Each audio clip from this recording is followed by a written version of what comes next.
Harper Audio presents Breathing Room by Susan Elizabeth Phillips. Read by Kate Fleming. Copyright 2002 by Susan Elizabeth Phillips. Production copyright 2007 by HarperCollins Publishers. To Michael Spradlin and Brian Grogan. Every author should be lucky enough to have the two of you in her corner. This is just in case you don't know how much I appreciate you.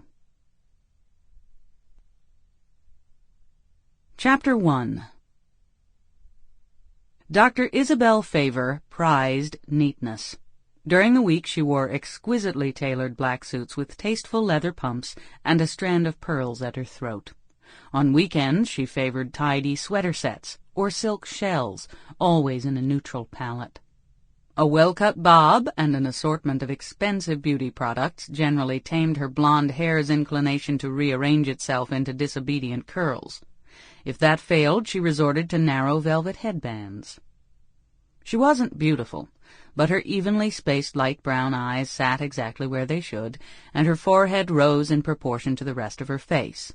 Her lips were a shade too lavish, so she camouflaged them with nude-toned lipstick and dotted foundation on her nose to mute an unruly splash of freckles.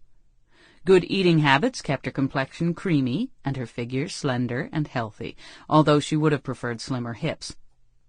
In nearly every respect she was an orderly woman, the exception being a slightly uneven right thumbnail. While she no longer bit it to the quick, it was markedly shorter than her other nails, and nibbling at its edges remained the only habit from her very untidy childhood that she'd never entirely been able to conquer. As the lights in the Empire State Building went on outside her office windows, Isabel tucked her thumb inside her fist to resist temptation. Lying on her Art Deco desk was that morning's issue of Manhattan's favorite tabloid. The feature article had festered inside her all day, but she'd been too busy to brood. Now it was brooding time. America's diva of self-help is driven, demanding, and difficult. The former administrative assistant to well-known self-help author and lecturer Dr. Isabel Favor says her employer is the boss from hell. She's a total control freak, declares Terry Mitchell, who resigned from her position last week. She didn't resign, Isabel pointed out. I fired her after I found 2 months' worth of fan mail she didn't bother to open. Her thumbnail crept to her teeth. And I'm not a control freak. Could have fooled me. Carlotta Mendoza emptied a brass wastebasket into the receptacle on her cleaning cart. You're also, what was those other things she said? Driven and demanding? See, those two. I am not. Get the top of those light fixtures, will you? Do I look like I got a ladder with me? And stop biting your nails. Isabel tucked away her thumb. I have standards, that's all. Unkindness is a flaw.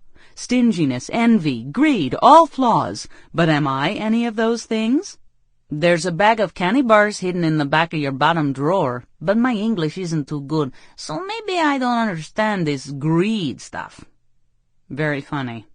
Isabel didn't believe in eating her feelings, but it had been a horrible day, so she slid open her emergency drawer, pulled out 2 Snickers bars, and tossed one to Carlotta. She'd simply put in extra time with her yoga tapes tomorrow morning. Carlotta caught the candy bar and leaned against her cart to tear it open.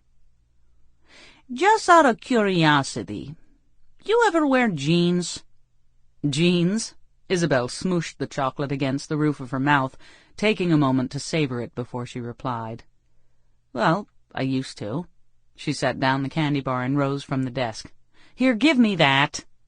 She grabbed Carlotta's dust cloth, kicked off her pumps, and tugged up the skirt of her Armani suit so she could climb onto the couch to reach a wall sconce. Carlotta sighed. You're going to tell me again, aren't you, about how you put yourself through college cleaning houses? And offices, and restaurants, and factories. Isabel used her index finger to get between the scroll work. I waited tables all through graduate school, washed dishes, oh, I hated that job. While I wrote my dissertation, I ran errands for lazy rich people. What you are now, except without the lazy part? Isabel smiled and moved on to the top of a picture frame. I'm trying to make a point. With hard work, discipline, and prayer, people can make their dreams come true. If Sample complete. Ready to continue?